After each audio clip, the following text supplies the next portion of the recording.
Well, there's a big national holiday coming up in the middle of the week this week. 4th of July kind of interrupts the work week this time. It's right on Wednesday. So who knows which weekend to take off to really take advantage of your vacation days and get that holiday in there as well. Some people are taking it this weekend. Some people are taking it next weekend. Pardon me. And then there are people like me who just take the day in the middle of the week and have it disrupt everything. Early in my ministry, I was complaining to who was then my senior pastor, my boss, that I just didn't seem to be able to get anything done for all the interruptions, all the emails and the phone calls and the people stopping by with problems that had to be taken care of. And he just smiled and said, you know, interruptions are where real ministry begins. Interruptions are where God shows up. In today's reading, Jesus is going to return to the Jewish side of the Sea of Galilee. He has just driven a legion of demons into a herd of pigs and sent them into the lake. That was a little disruptive to the people who were herding them. He calms a storm and raises holy fear in his disciples. There's an interruption they weren't expecting. And he's taught about the kingdom of God through a series of parables. This has all happened in the last couple of days when we get to this part of our story. Now, the parables that Jesus uses to describe the kingdom of God are all about exponential growth. Something unexplainable and unexpected happening right under our noses, like mustard seed that spreads. We're going to look into those parables in a few weeks, and we're going to be talking about that exponential growth throughout the month of August. But right now, we're in a series of readings from the book of Mark that each describe how Jesus shows compassion. And so, you need the background of this larger story in order to hear today's reading. We have to keep this bigger picture in mind. The larger story includes that trip across the Sea of Galilee, a trip the disciples would never have taken if Jesus hadn't told them to do it. It was the wrong time of day to head across the lake instead of hugging close to the shoreline where it was safe. They weren't really surprised to encounter a violent storm. That's what you would expect at evening in the middle of the lake. But the storm certainly raised fear. And then that fear of the storm was interrupted by another kind of fear, a holy fear, when they saw Jesus stand up and say, "Peace, be still," and the waves calmed down. There probably wasn't a whole lot of idle chit-chat in the boat as they completed their trip to the other side of the lake, heading into Gentile territory. The R&R that they had been anticipating is interrupted before it can even begin by this demon-possessed man coming out of the graveyard toward them. And Jesus throws that legion of demons into the swine, and they drown themselves in the lake. There's a disruption. So it's back in the boat and headed back across the lake. So much for break time. This is where we pick up the story. So hear the word of the Lord is given to us in the Gospel of Mark, the 5th chapter, verses 21 through 43. When Jesus had crossed again in the boat to the other side, a great crowd gathered around him, and he was by the lake. Then one of the leaders of the synagogue, named Jairus, came, and when he saw him, he fell at his feet and begged him repeatedly, "My little daughter is at the point of death. Come and lay your hands on her, so that she may be made well and live." So he went with him. And a large crowd followed him and pressed in on him. Now there was a woman who had been suffering from hemorrhages for 12 years. She had endured much under many physicians and had spent all that she had, and she was no better, but rather grew worse. She had heard about Jesus and came up behind him in the crowd and touched his cloak, for she said, "If I but touch his clothes, I will be made well." Immediately, her hemorrhage stopped, and she felt in her body that she was healed of her disease. Immediately aware that power had gone forth from him, Jesus turned about in the crowd and said, "Who touched my clothes?" And his disciples said to him, "You see the crowd pressing in on you. How can you say, 'Who touched me?'" He looked all around to see who had done it. But the woman, knowing what had happened to her, came in fear and trembling, fell down before him, and told him the whole truth. He said to her, "Daughter, your faith has made you well. Go in peace and be healed of your disease." While he was still speaking, some people came from the leader's house to say, "Your daughter is dead. Why trouble the teacher any further?" But overhearing what they said, Jesus said to the leader of the synagogue, "Do not fear, only believe." He allowed no one to follow him except Peter, James, and John, the brother of James. When they came to the house of the leader of the synagogue, he saw a commotion, people weeping and wailing loudly. When he had entered, he said to them, "Why do you make a commotion and weep? The child is not dead, but sleeping." And they laughed at him. Then he put them all outside and took the child's father and mother and those who were with him and went in where the child was. He took her by the hand and said to her, "Talitha cum," which means, "Little girl, get up." And immediately the girl got up and began to walk about. She was 12 years of age. At this, they were overcome with amazement. He strictly ordered them that no one should know this and told them to give her something to eat. This is the word of the Lord. Thanks be to God.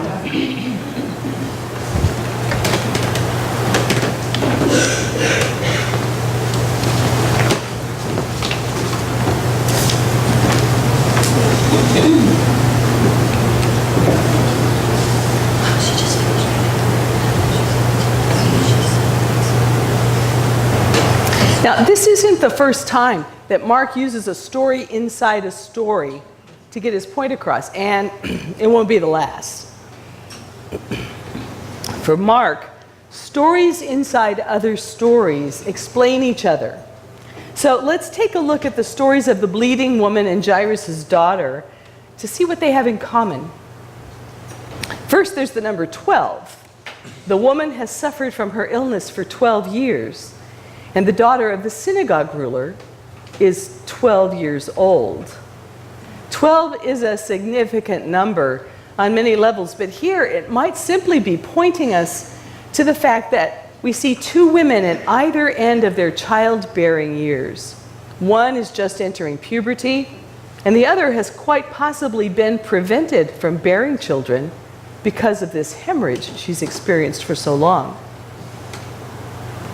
Both the girl and the woman are ritually unclean when they encounter Jesus. The woman's hemorrhage has set her apart as unclean, and the girl's death makes her unclean. But Jesus doesn't seem to care about this. He doesn't flinch. He reaches out and touches both of them, or they touch him. And in this element of touch, which is something you would never do to an unclean person or an animal,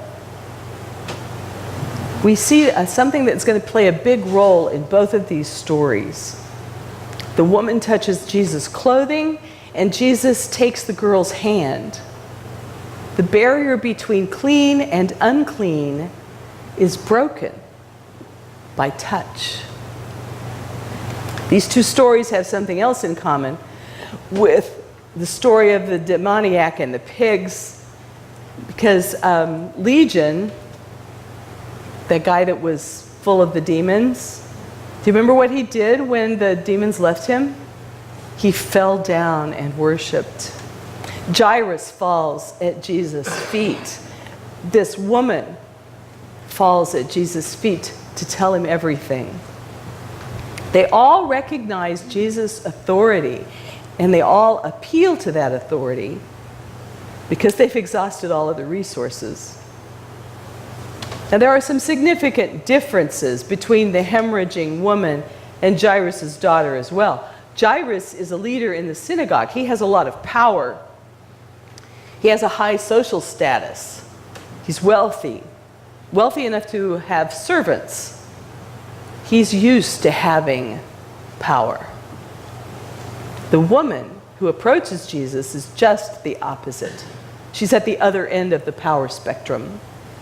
As a woman, she has no social status, especially if she cannot bear children. She's poor, having spent all that she had on doctors and treatments that did her no good. And because of her condition, she has been excluded from her community for as long as Jairus has been a father to his young daughter. Now, both Jairus and the woman approach Jesus out of desperation, while Jairus falls at Jesus' feet, exposing a humility that might have surprised the people around him. The woman pushes through the crowd with a boldness that might have surprised those who knew her. She takes advantage of an opportunity to steal just a little healing power from this man Jesus, who is suddenly within arm's reach. Who will know, she thinks. She is desperate enough to try anything, even just touching his clothes. If we translate this Greek sentence more or less literally, here's the gist of verses 25 through 27. A woman touched his clothes. But listen to all the interruptions. And a woman, having been bleeding for 12 years, and having suffered greatly from many physicians, and having spent all she had, and having not benefited at all, but rather having gone from bad to worse, having heard about Jesus, having gone into the crowd from behind, touched his clothes. The interruptions tell her entire story. The interruptions are where real ministry begins. Now, Jesus knows immediately that power has gone out from him. His disciples think he's got to be kidding when he asks, "Who touched my clothes?" In the pressing crowd, it would make more sense to say, "Who didn't touch him?" But the woman knows she's been caught. Now, she could have made her way out the same way she came in, and no one but Jesus would have been the wiser. She could have quietly gone to the priest and undergone the ritual cleansing that she had missed for 12 long years, become purified, and then gone about her business. But that's not what she does. She falls at Jesus' feet and tells him the whole truth. Now, here at the heart of Mark's story inside a story, we find the point he wants to make. Healing is salvation, and if we would be saved, we have to start on our knees at the feet of Jesus. We have to get on our knees at Jesus' feet and confess the whole truth of who we are, what we've done, and how Jesus has changed us into new people. Jesus calls this woman daughter and sends her away in peace, but the story isn't finished. There's one more interruption. In mid-sentence, while Jesus is still mouthing his benediction on the woman's faith, people arrive to say that the leader's daughter has died. In the same instant, one person's hopes have soared, another's have been dashed to pieces. One has been claimed as a daughter, another's daughter has been lost. The people put it so clearly. Why even trouble the teacher any further? What hope is left? Now, maybe you have experienced this before. Maybe you've come to the point in your life when you didn't see any point in troubling Jesus any further because there was just no hope left. And yet, just as surely as our response to Christ's saving grace must be to fall at his feet and confess the whole truth, Christ's response will always be the same. Do not fear, only believe. Stop being afraid. Keep on believing.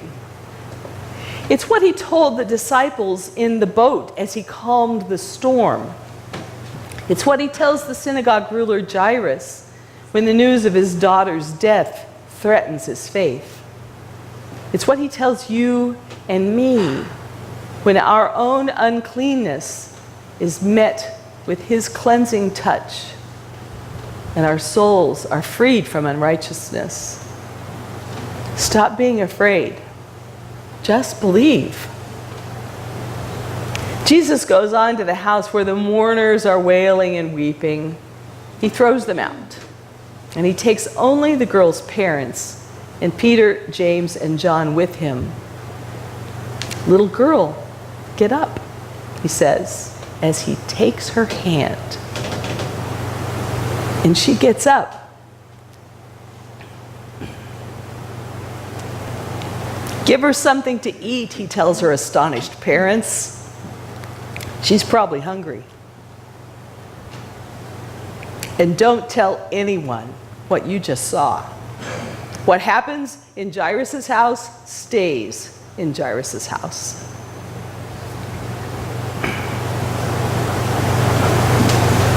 A woman pushes through a public crowd to touch Jesus in her uncleanness, and she's healed.